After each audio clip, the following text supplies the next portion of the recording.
welcome back to the True Crime Matters podcast. I'm Lauren. And I'm Michael.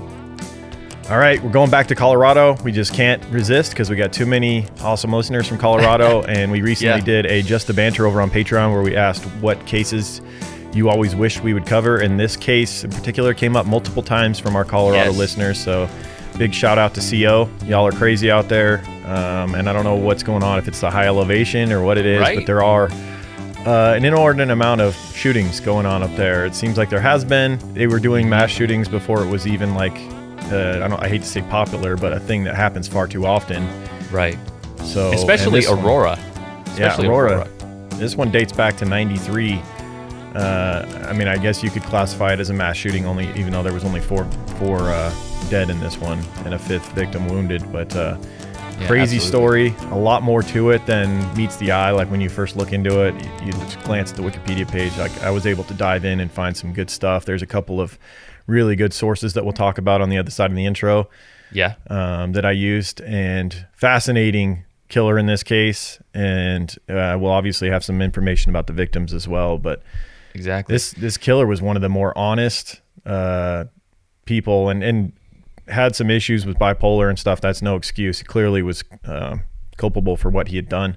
Right. And sat on death row for a long time because of it. That's a whole conversation too. Death row being disbanded in 2020 in Colorado just recently. And so we'll talk about all that. I think we kind of already did with the Gary Lee Davis episode not long ago. That's right. He'll come up again in this one as the last person that was killed on death row in Colorado. But a lot to this case. And Michael, you got some good audio clips from this killer to listen to use for this intro. So I can't wait to hear it. Oh yeah. Let's see what he's about. Yeah, let's get into it. All right. Through all the chaos and desperation of trying to save lives in the restaurant that night, the macabre sounds of the Chuck-E-Cheese's music and the dancing animated figures on the stage. They couldn't get the music or the dancing puppets to stop.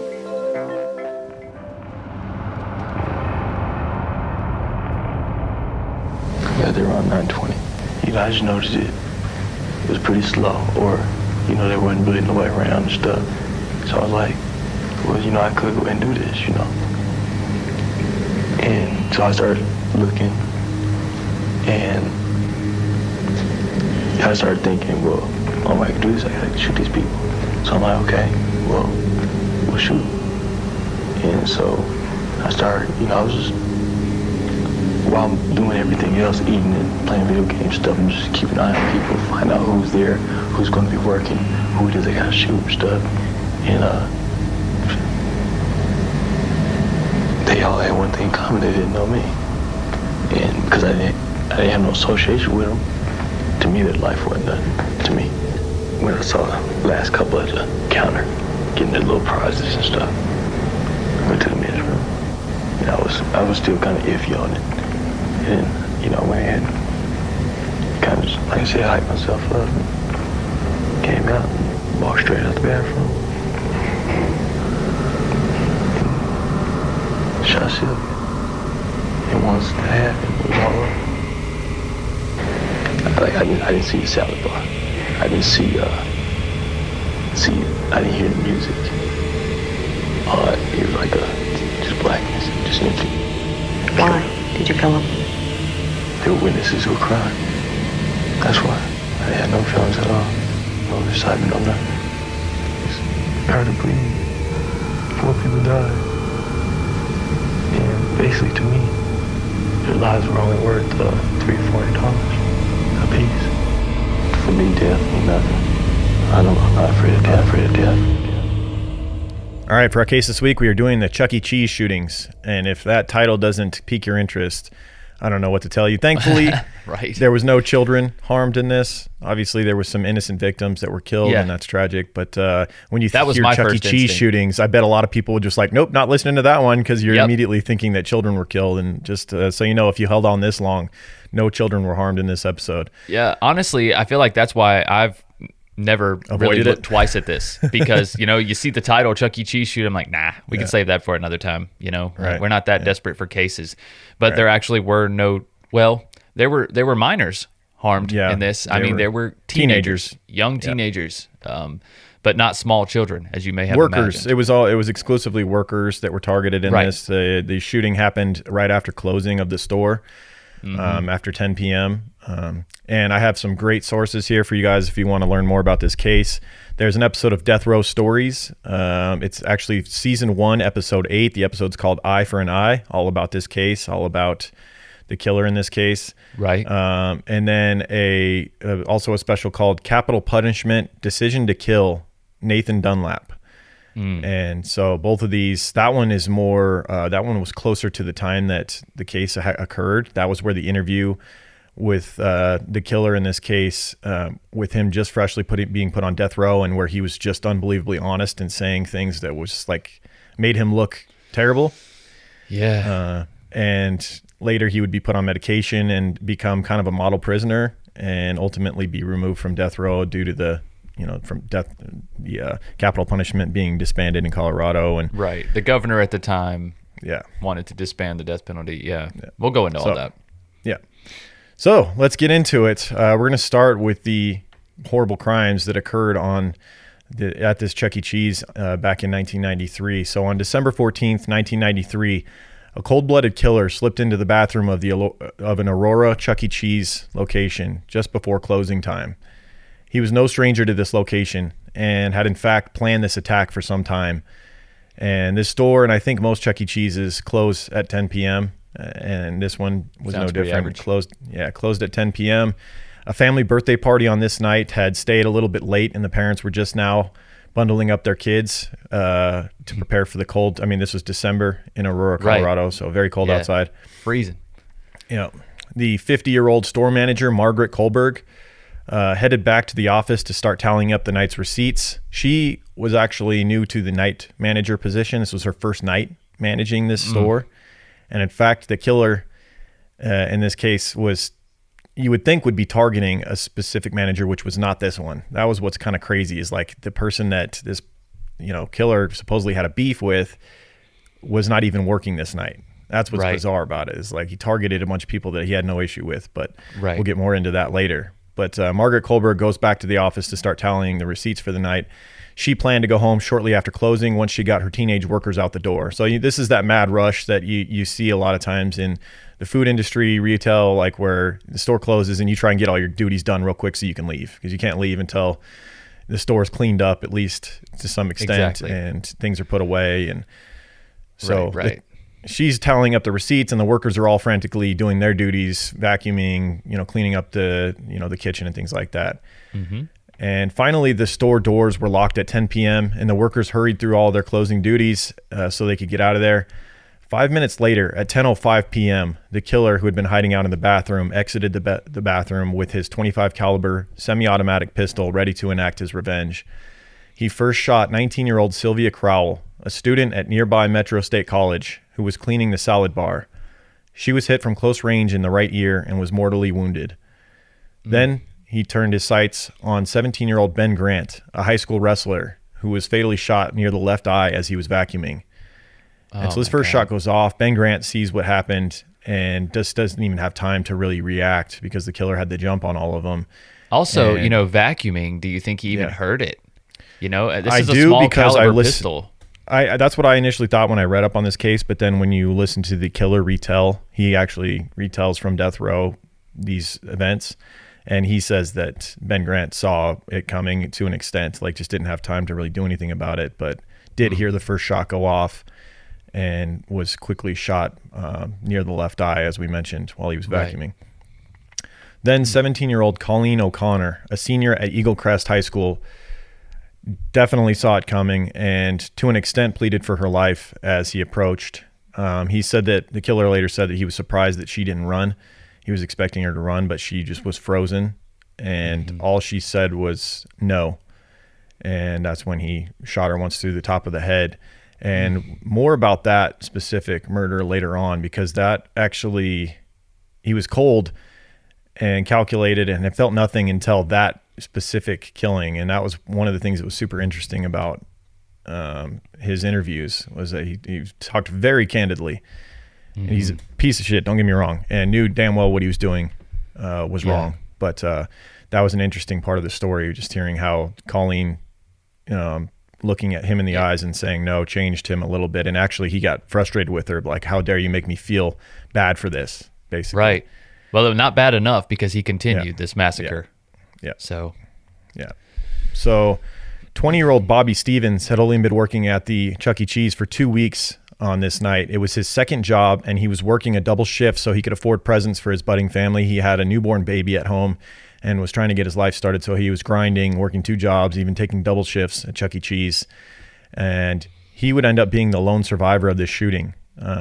He returned to the restaurant after taking a smoke break outside, thinking the noise that he heard from inside the restaurant was children popping balloons nearby.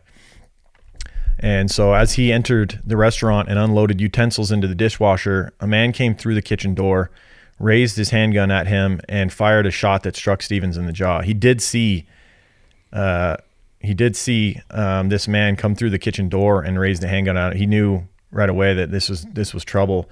Yeah. But had no time to do anything about it, and he was struck by the bullet in the jaw, at which point he fell to the floor and played dead. Luckily. It worked. The man moved on to the office. That being said, later in the interviews, the killer also mentioned how he knew that it didn't kill him. That was another interesting part about the interview. He later said, yeah, I knew it didn't kill him. But and so when the interviewer asked him, like, well, why didn't you then finish him off? He said, because I don't like blood, and I just didn't think it was worth it. So he knew he was letting him live. Therefore, making his way to the office where, as we know, Marge was counting up receipts and whatnot. And as soon as he left the kitchen, Bobby ran out of the kitchen and out of an exit. He escaped through a back door and walked to the nearby Mill Pond apartment complex, where he pounded on a door to alert someone that he and others had been shot at the restaurant. So while the killer's still in the restaurant, in the office, dealing with Marge, this person, Bobby had already escaped and was alerting police. The killer then forced the new nighttime manager, 50-year-old Marge Kohlberg, a mother of 2, to unlock the safe. And once she opened the safe, it was too late for her. The man then shot her in the ear, and as he was taking the cash out of the safe, he fired a second fatal shot through her other ear when he noticed that she was still moving, and he later said that he didn't want her to suffer. That's why he fired that second shot. Jesus. Showing at least some degree of humanity, I suppose. I guess. Could have just took the money and just left at that point, right? You obviously didn't care, and you left the other dude alive already, so you knew you had a witness, but yet you were still going and killing people. There's a lie somewhere in there. Yeah. Right? Yeah, because, you had to think there was blood from the first shot, right? And you said you didn't like the blood from Bobby, but yet you're willing to shoot her again. Right. Yeah. And you're willing to shoot Colleen right in the head. Maybe he suspected that Marge was going to die from that first shot and that she was just going to suffer, whereas maybe he knew that he hit Bobby in the jaw and that he was likely to live and just didn't feel the need to finish him off. I don't know. Okay. Yeah. Nonetheless, it didn't help his case, as far as leaving a sole survivor here, because Bobby would go on to testify against him later in court. Oh, of course. He had to have known that. That's what's weird about it. Yeah. So the man would ultimately flee the scene with $1,500 worth of cash and game tokens that he stole from inside the restaurant. Bobby Stevens, who escaped, the lone survivor, would end up being hospitalized at Denver General Hospital in fair condition. And he was interviewed in one of the sources that I mentioned earlier, that Death Row Stories. He was ultimately interviewed during that. And you can't even see, you would expect to see some sort of damage to his face, but he looks totally normal. Well, 25 caliber, maybe if it round. ripped through his cheeks or something, you're not going to have that bad. He might have some really well done dental work, fake teeth or something. Yeah, but you can't even tell. No scar or nothing. Well, I'm glad he came out unscathed. Yeah. So as authorities arrived on the scene, they found 2 bodies in the restaurant's hallway, a third in the room off the hallway, and the fourth in the manager's office. The young female Crowell would be sent to Denver General Hospital, where she was declared brain dead and ultimately died from her injuries the next day at Aurora Regional Medical Center. There was an interesting interview with her mother during the Death Row Stories episode, in which her mother asked the priest at the hospital, what brain dead meant. She didn't know what that meant, and was her soul still within her body? And the priest told her that she's already with God. So I think they may have made the decision to go ahead and pull the plug. I'm not 100% sure on that, but there was no recovering for her. Right. So at the scene, police allegedly encounter an individual who tells them that a man named Nathan Dunlap, a former employee of Chuck-E-Cheese, is the shooter. They didn't declare who this person was that told him this at the scene, but coincidentally, also at the scene was Nathan Dunlap's mother. So the person the person that they're being told was the shooter, his mother is also at the scene. That's because she has connections to this Chuck-E-Cheese. I believe she has another family member that worked there at some point or still worked there. Plus her son worked there at a time. She knew most of the staff at this Chuck-E-Cheese. And so when she heard that there was this shooting going on, a lot of people that knew people there flooded to the scene, and it was a frantic scene. So, and she was one of them.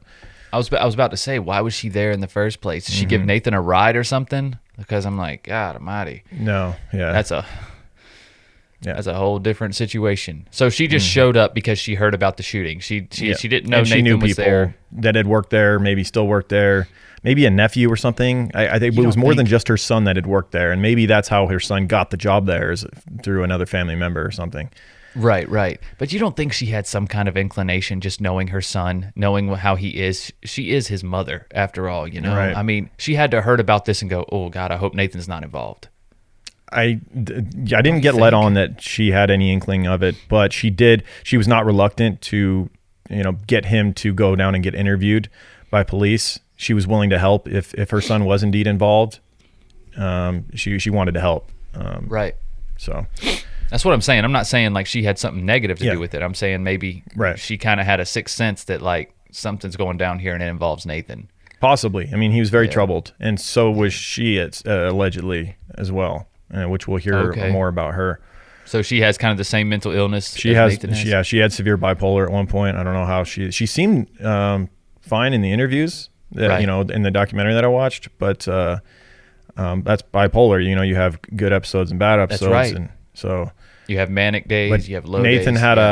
Nathan had a rough upbringing, so let's go into that. Nathan Jared Dunlap was born April 8th, 1974, and shared a birthday with John Madden, one of my favorite all-time people, man. Just an absolute legend. Rest in peace. Just died, I believe, earlier this year. What an iconic voice. What a legend. And frustrating video game series that is being held captive by EA Sports, in my opinion. They just keep putting out the same fucking trash every year, but what are you going to do? Well, when you buy up the competition, exactly. there's no motivation to make anything better. Mm-hmm. But Nathan Dunlap also shares a birthday with Dean Norris, aka Hank from good old Breaking Bad. Yeah, nice. Yeah, one of the most iconic characters in that show. One of the most iconic characters in all of television history, in my opinion. No doubt. Hank was just an absolutely amazing character. Seriously. What a lovable character too. Mm-hmm. Yeah. Totally relatable, right? Yeah. Had his faults and his flaws, but also like, how could you not but root for him at the same time? Right. At the same time, at the end of the day, he's trying to do the right thing and then gets punished for it. Yeah. So Nathan was raised by his adopted father and his biological mother, who married each other when Nathan was a few months old, and he had never met his biological father. He was raised in Chicago, Illinois, Memphis, Tennessee, and Michigan, and then moved to Colorado in 1984. His mother, as I briefly mentioned, struggled with mental health issues and was diagnosed with schizophrenia and bipolar disorder. And there was, stories of her walking around the house nude while the children were, awake, waking them up in the middle of the night, shaking them frantically for no reason, like just a lot of odd, bizarre behavior that would confuse young children for their mother to be doing. Right. And then couple that with the fact that his father, or his adopted father, Jerry Dunlap, was also allegedly very violent, abusive, and was also a child abuser of Nathan's sister. And supposedly she said that he, at one point, Nathan walked in when he was a teenager on their father abusing her, and that just turned up the violent abuse of Nathan because the father knew what he had seen. And so the abuse just got worse from there. Right. Threatening him if he spoke or whatever. Mm-hmm. Sources say that at least twice in his junior high school years, Nathan attempted suicide. When he was 14, his adopted father asked the psychologist at Overland High School to evaluate him, and testing revealed signs of hypomania, which I hadn't even heard of. Hypomania is a condition in which you have a period of abnormally elevated extreme changes in your mood or emotions, energy level, or activity level. This energized level of energy, mood, and behavior must change from your usual self, and it is noticeable by others. So basically bipolar. It's like low-grade bipolar. They just didn't want to diagnose him bipolar at the school. So they're like, well, we think he has hypomania, which is probably the number one symptom of bipolar disorder, you know? But they didn't test him any further, though. They didn't take him to see anyone else. They just left it. Yeah, no further treatment or formal diagnosis was applied to Nathan, and he just moved forward. It's like, okay, cool. We thought something was wrong. We just wanted to make sure. We're going to keep doing what we're doing, though. Yeah, right. Let's just move on. I mean, it was a different time. Mental health was not as much of a focus as it is in today's world. True that. We're talking mid-90s here. I think even at this time, when he was in, high school, it was probably late 80s, early 90s at that point. Okay, yeah, that's true. Yeah. I got you.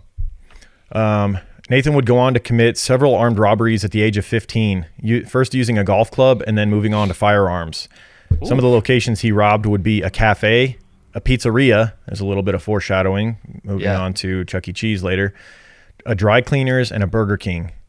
He would spend time incarcerated at a juvenile detention center, and due to an erratic episode, he was sent to a psychiatric hospital. When he was released, he began selling drugs. He would be arrested 5 times on misdemeanor charges in 1993 alone before ultimately committing this heinous act at this Chuck-E-Cheese. It blows me away, dude. Just this sentence alone. Yeah. He was arrested 5 times on misdemeanor offenses in 93, and then he's hired to work at a kid's joint. Chuck-E-Cheese in May of 1993, he's hired after 5 misdemeanor offenses that year. Come on. 5 by May. Think about it. He worked in May. He started working there in May, and he'd already had 5 misdemeanor charges prior to that. Damn. Chuck-E-Cheese will hire anybody. Yeah, right. Yeah, he should have never even got the job. You're working around a bunch of kids. It's crazy. Yeah, he needs to be doing some manual labor or some shit. He don't need to be out here with these kids. He needs to go into construction or something. Put his ass. Yeah, why don't you just hire him as a substitute teacher while you're at it, you know? Yeah. Seriously. Crazy. Seriously, man. I just don't get it. I don't get that. Yeah. I guess because he was a minor, it wasn't on his permanent record yet, maybe. But possibly. These types of offenses, these violent offenses, come on. He attacked someone with a golf club, and then he was robbing people with firearms. They had to have seen on his record that he had been sent to a psychiatric hospital as well recently. Right. It don't make sense, man. It's a troubled young man. You don't need him working. They just didn't look into it. A bunch of children. Yeah. They just didn't look into it. Period. That being said, his stint at Chuck-E-Cheese was not long lived.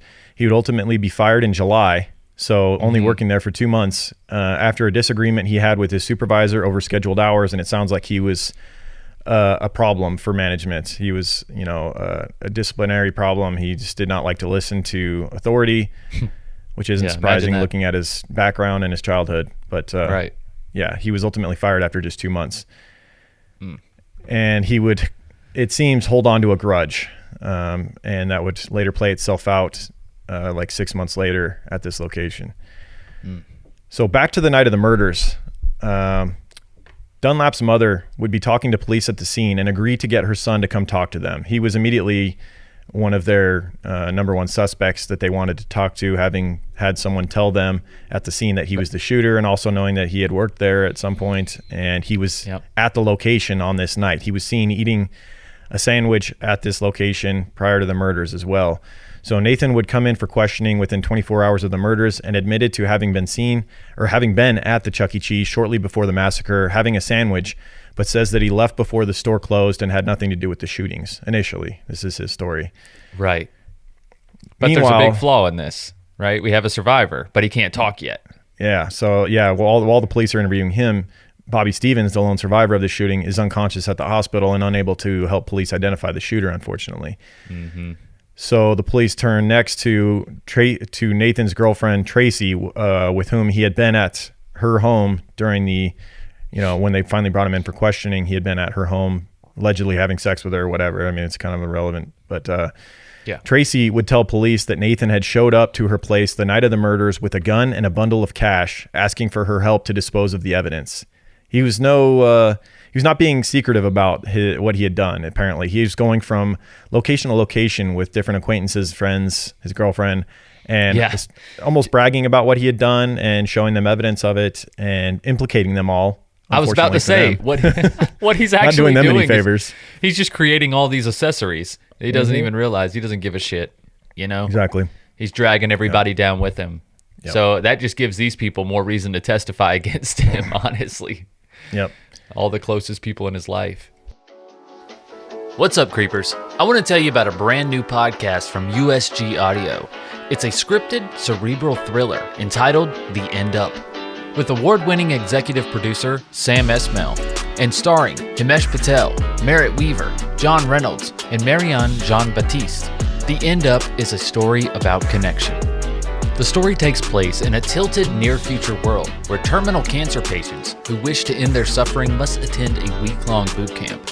Two best friends wrestle with their goodbye after one enrolls in the program and the other grows skeptical. You can listen to the first 3 episodes on August 16th, with new episodes dropping every Tuesday. So make sure you subscribe to The End Up wherever you listen to podcasts. Let's get back to the show.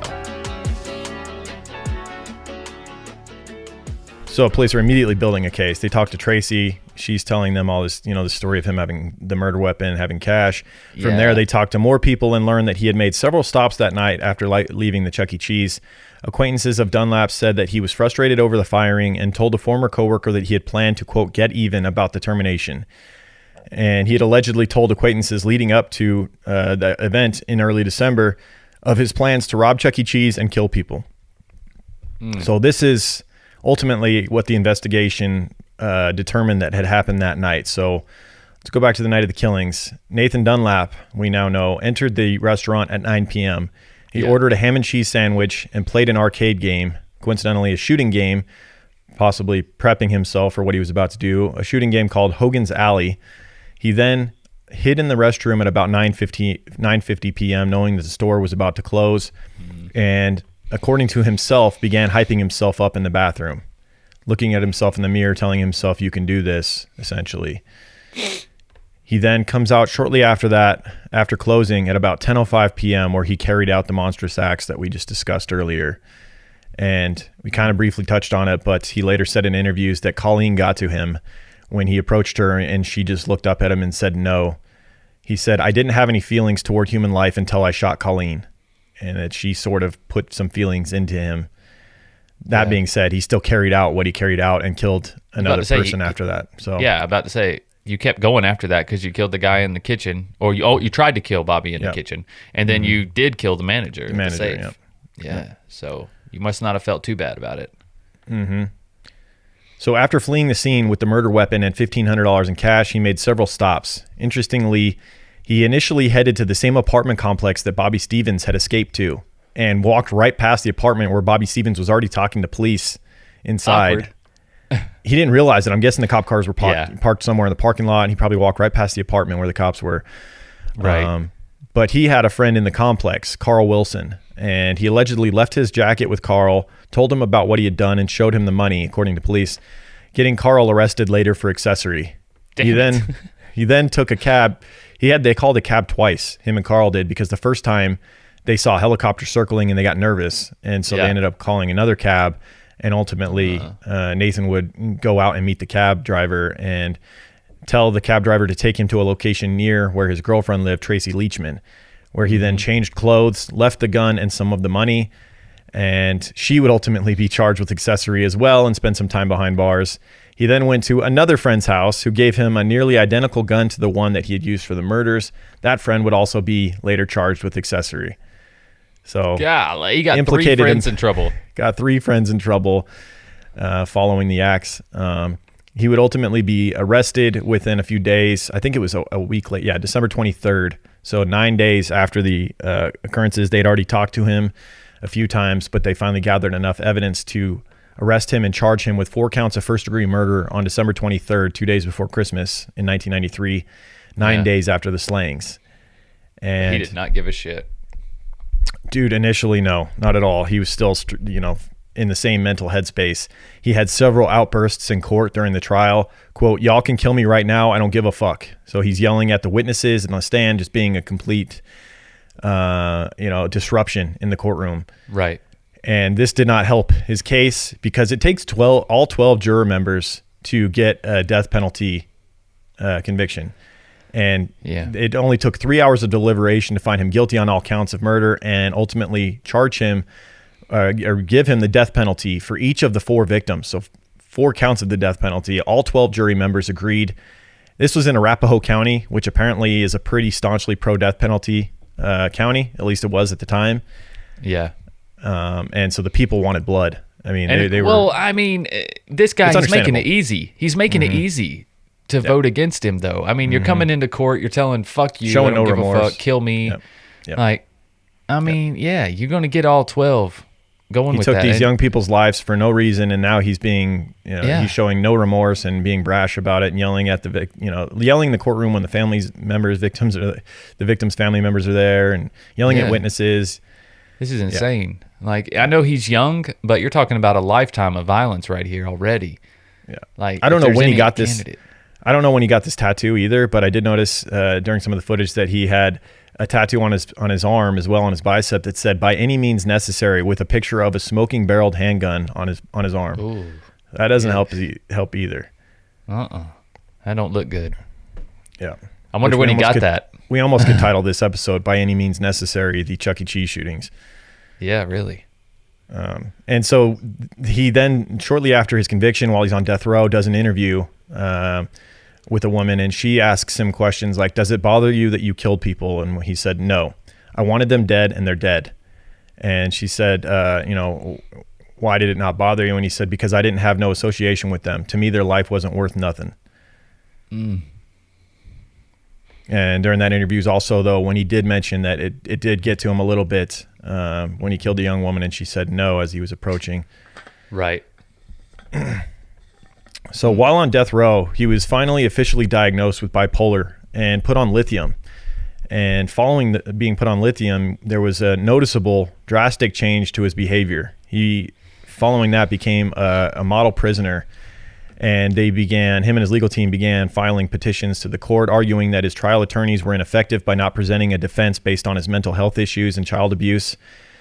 I do think that during the trial, had they presented, the fact that he had some clear issues, that he'd been admitted to a psychiatric hospital, that his mental health had not been addressed by the state at all, that he had not been given the proper help that he needed, they could have at least gotten him out of the death penalty, I think, had his attorneys presented this case in a good way.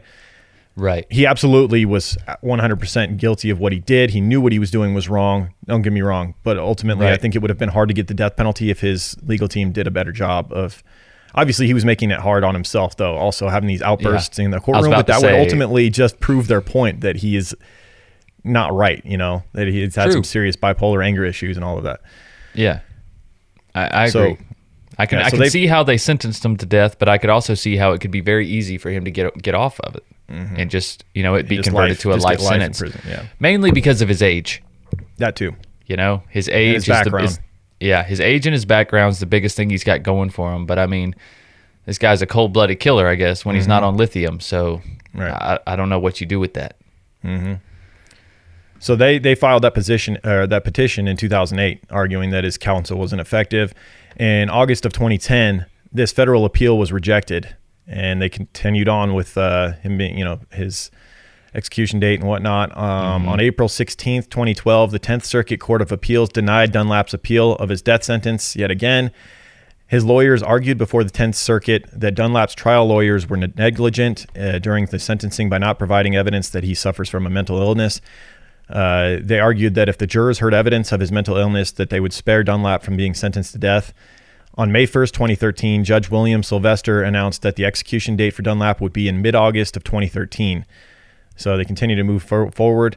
Then on May 22nd, 2013, his execution was put on hold as Colorado Governor John Hickenlooper decided against executing Dunlap or granting him clemency. Instead, he signed a temporary reprieve. So all eyes were on Hickenlooper. He was the last defense, essentially, the single high safety when it's all goes, and he's like the one guy that can stop this thing from happening. He could have given Dunlap would be dead right now if Hickenlooper said go ahead and kill him, basically.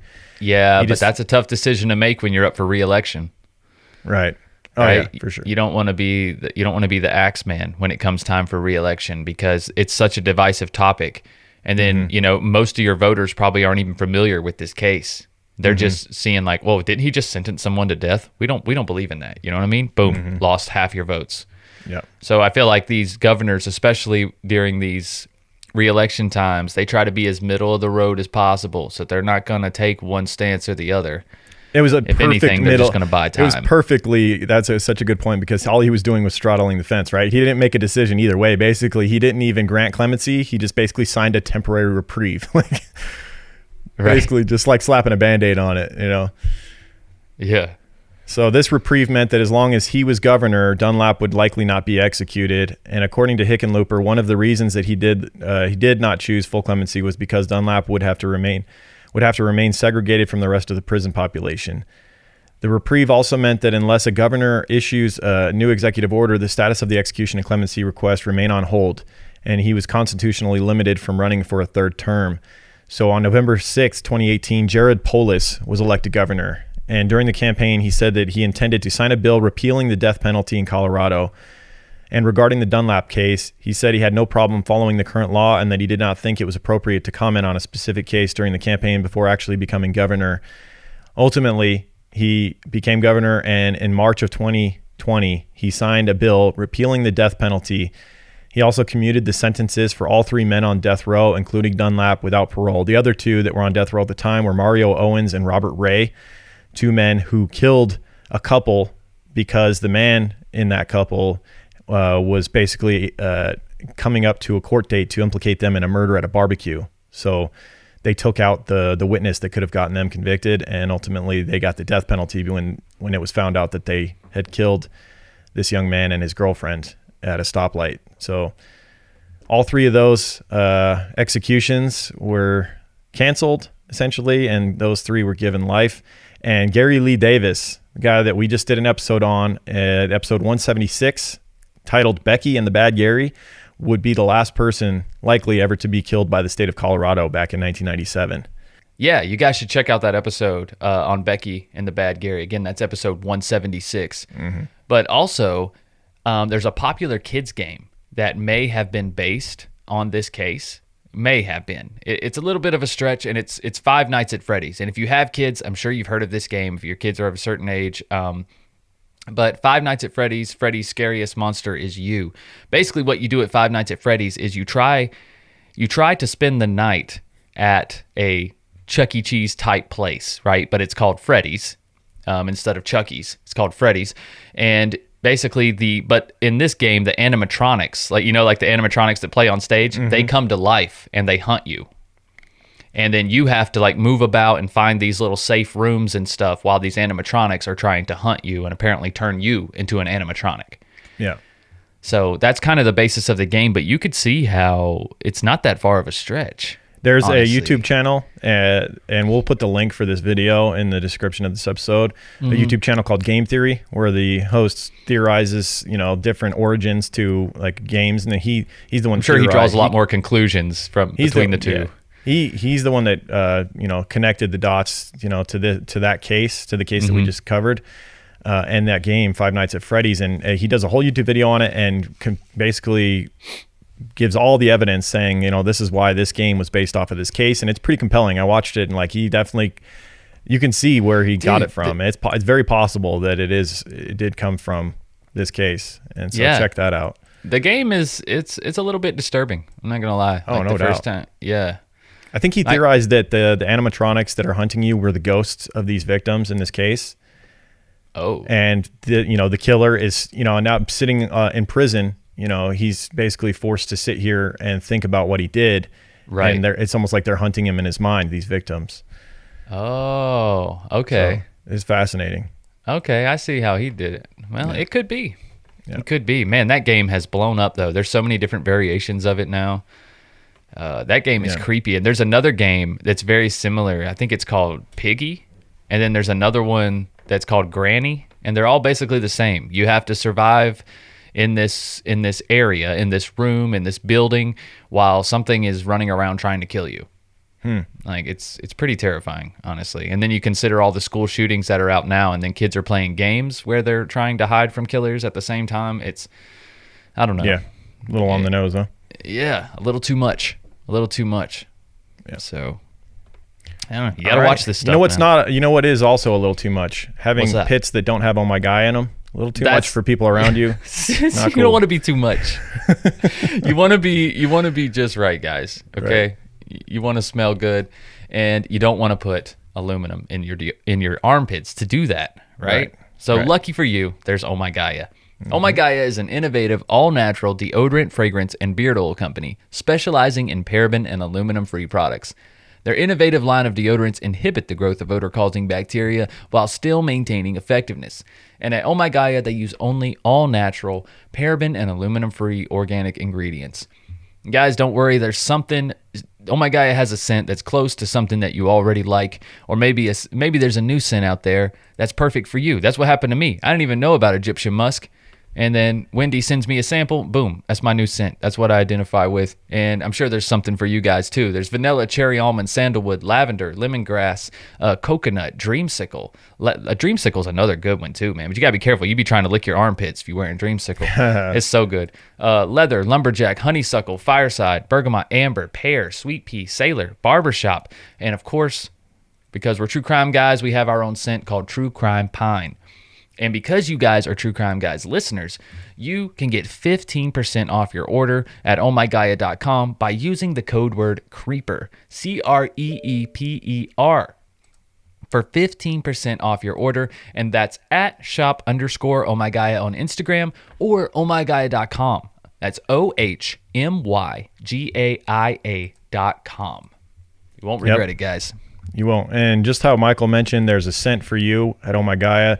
There's also a blend for you over at Tonic CBD, our other weekly sponsor. Tonic CBD, can't live without it at this point. My favorite CBD company.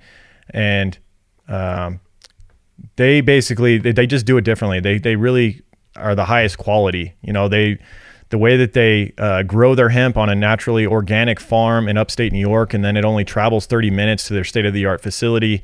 And then they create blends with superfoods. They also have the vape pen, which we neglect to mention, but that is great for like targeted support. Just immediately you're feeling a little anxious, you're having some chronic pain. You take a rip off that vape pen. They got that as well, but they got different blends mixing with things like black seed oil. They put even maple syrup, all natural maple syrup into their products. So they have different blends. I'm sure one of them is for you. And also you can check the quality of their products by tapping them your phone on the top of the packaging. There's a microchip in the product's tube packaging, which allows you to tap your phone and check out third-party lab reports, product information, details about their farm, even helpful blog posts to provide you with different some CBD education. So with values rooted in quality, integrity, and sustainability, Tonic is committed to creating plant-based wellness products that are good for you and good for the planet.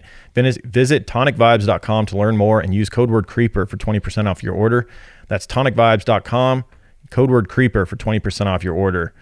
So definitely right on.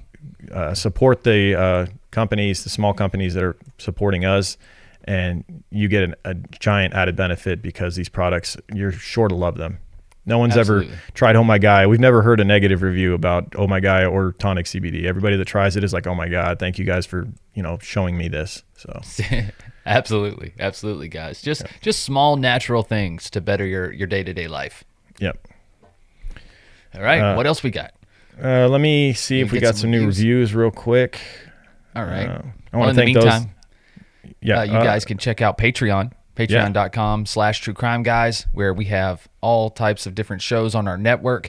At the end of every single free episode now, you can hear a little outro, and one of our writers, Andy, who helps with Sandu Stories, he lets you guys know when all of our shows are coming out, what days they're released, and where you can find all of that content at the end of every show. If you guys wait till after the outro music, give that a listen, and they'll run you by. But patreon.com/truecrimeguys for just $5 a month. You can get access to everything we create, which is 4 to 5 shows a week, plus extra monthly exclusives. All right. You got some shout outs? Yeah, I want to thank Odd Vegan from the US, who says, longtime listener, now turned Patreon member. Speaking of Patreon, I just started listening back in 2017 and would binge listen to your episodes on repeat most of my days. I still have an original Keep Creepin' van hoodie from the way back when, and I recently signed up for Patreon after waiting for a while to be able to. Thanks for creeping on and keeping murder charming. Love y'all, Braden. Thank you, Braden. Right on. Thanks, Braden. Old school creeper. Yeah. And then we got Twink ZZZZ in the U.S. says, another star for the Chihuahua, laugh out loud. I appreciated your Chihuahua story. Additionally, I appreciate your sensitivity to the victims. It's a delicate balance. Well done, gentlemen. Thank you. Thank you. And we got Heidi True Crime 71 in the U.S. says, love it, 5 stars. I don't usually do reviews. Love y'all. Keep up the great work. And I don't like the music intros either. I skip them, and that's fine. I'd say the vast majority of people love Michael's intros, and then there's those people that don't. But that's the beauty of podcasting is you don't have to listen to it. You can skip ahead. It's fine. You can skip right through it. It's usually about 2.5 minutes, if that helps. Yeah. So then we got one more. Jenny Liz in the U.S. Leaves a really long review here. Says, love it, 5 stars. I'll listen to you guys every night for my night shift at work. I usually avoided murder podcasts because the stories would freak me out. I get stuck on scary thoughts too like Lauren. But you guys deliver scary stories comically where I want to hear them. My last name is Hicks, and I died laughing at the last pirate podcast where Lauren explained Hicks's appearance with your accents. Please don't ever stop the accents. They're hilarious. I love my Oh My Gaia, by the way, and I'll soon be a part of Patreon. Yeah, baby, let's go. Nothing beats a good podcast, like good music, amazing accents, a comical close friendship, and true crime stories. Keep it up, guys. Your friend, Jen A. Gump. Jen A. Jen A. Well, Jenny, you can sit here. I promise. Jen A., you can listen to us as long as you want. Right. Jen we A. appreciate that. Appreciate that very much. All right. I think that's Is that it, about man. it? We hit on everything. Patreon, all of our content over there, $5 a month or $2 a month gets you access to the premium episode. Did we just do Patreon last week? We did, right? We did. Yep. Okay, so that's why we weren't on our main feed last week. You can go check out that episode. $2 a month, Patreon. You can pay up front, $21, and you're done for the year if you want. That's right. Yep. That's it, guys. Have a great week. Keep creeping. See you next week. Keep creeping, guys. True crime guys, in the desert we like a mirage. It's okay if you clicked on us cause you thought we was True Crime Garage. Now we ain't mad at you, sit down, let us talk at you. I'm talking to the creeper army, we out here making murder, get murder, get murder. True crime guys, in the desert we like a mirage. It's okay if you clicked on us cause you thought we was True Crime Garage. Now we ain't mad at you, sit down, let us talk at you. I'm talking to the creeper army, we out here making murder charming.